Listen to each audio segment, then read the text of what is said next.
Yo, what's good, y'all? Back with another one. Yo, that was some enjoyable ass football yesterday, man. I ain't gonna cap y'all. But I'm here to recap Wild Card Weekend. First, I'm gonna begin with the game of all games, the Cowboys versus the 49ers. The game was, how should I say this? It was a weird ass game. Like, both defenses were phenomenal yesterday. I ain't gonna cap. Cowboys defense was very fucking good yesterday. But then again, I probably should have expected that because Dan Quinn knows Kyle Shanahan's system better than anybody else in the NFL. He's probably the only person. So he knew his setups, his audibles, his motions. He just knew the whole entire scheme. So that's why I'm kind of glad the 49ers made adjustments in the second half. They started running right at Dallas instead of going around Dallas, because the mistake that we were making in the first half, we was trying to run around Dallas. Dallas is just as fast as us. So that's why it was a mistake for us to run sideline to sideline, and that's what we were doing. But second half, we ran right at Dallas. We punched them in the mouth, and that's what changed the complexion of the game. But I got to give Brock Purdy his credit, man, because yesterday was probably the worst game he's played all year long since he became the starter. But yet, he didn't make any turnovers. And when he had to make plays, when he had to make big-time throws, he did that. So, Brock, big-ass salute to you, bro.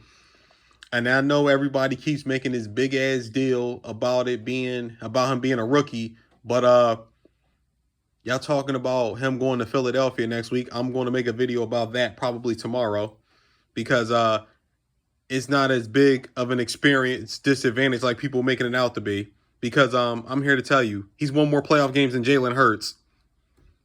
You don't have to fucking believe me. You can check the numbers. It's the truth. So he's actually done more in the postseason so far than Jalen Hurts, and he played against better competition, because the Giants stink.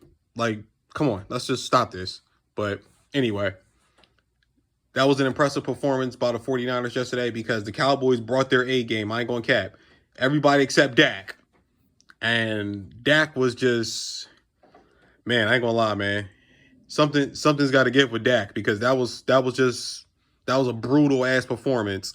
He played phenomenal against Tampa Bay, but like I said last week when I was previewing this game, that was a whole different beast that he was going against when he's playing the 49ers. And there was history there too, because he didn't play well against the 49ers last year. And I could make the case he was even worse yesterday than he was last year. So, I mean, damn. Wow, Dak got to get it together, man. If the Cowboys are going to become contenders. But the way it's looking right now, it looked like the 49ers and the Eagles are going to be going head to head for a minute, yo. The way both teams are built, unless Dak can start fucking getting his shit together. But in the other game, Buffalo versus Cincinnati, I'm not going to lie, man. I knew it was a fucking mistake to pick Buffalo, because I said it at the time. If Joe Burrow had got protection, Cincinnati was going to beat Buffalo, and that's exactly what the fuck happened. The offensive line was phenomenal, even with 3 backups. But Joe Burrow has proven time and time and time again that he's a fucking monster, yo. Like, that boy is the truth. Like I said yesterday on one of my Facebook posts, the discussion with Joe Burrow and Josh Allen is absolutely fucking over. I don't ever want to hear that discussion again. Joe Burrow is a significantly better quarterback than Josh Allen, point blank. Yes, he's not as fucking athletic. Yes, his arm is not as strong, but he's more accurate, he's more poised, and most importantly, he's way better in big spots. That was a big spot yesterday. And for them to just completely wash Buffalo away like the sea, nothing else to say. And Kansas City and Jacksonville, I'm not going to lie, man. Kansas City, they won the game. They deserve all the credit in the world. But Patrick got a high ankle sprain.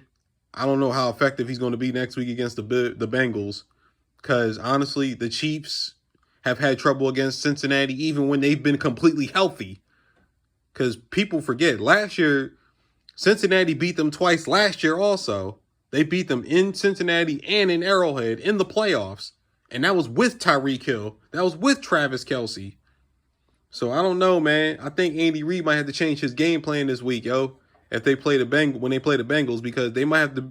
Isaiah Pacheco is going to have to be the key to the game next week, because they're not going to be able to throw the ball as much because Patrick's limitations with his ankle. And as far as the Giants and Eagles, I mean, that's going to literally take like 10 seconds. The Eagles were just a much better team. I felt that going into the game. Only reason I had the score close was because I thought the Giants were going to score some garbage touchdowns at the end of the game. But I never felt like they were going to beat the Eagles. So, I mean, let's just call it what it is. Like, it went the way it was supposed to. The Eagles are just a significantly better team than the Giants. That was basically high school versus that was basically seniors versus JV. Like, that's what the hell it was. It was that much of a talent mismatch. But next week, I can't fucking wait, because let's be real, these are the 4 best teams in the NFL. The 2 best rosters in the NFL is San Francisco and Philadelphia. They have the 2 best, most complete rosters. And then the 2 best quarterbacks in the AFC with Patrick Mahomes and Joe Burrow, the 2 best quarterbacks in the league. Fuck the AFC. Those are the 2 best quarterbacks in the league. But y'all tell me what y'all think. I'm going to holler at y'all. Peace.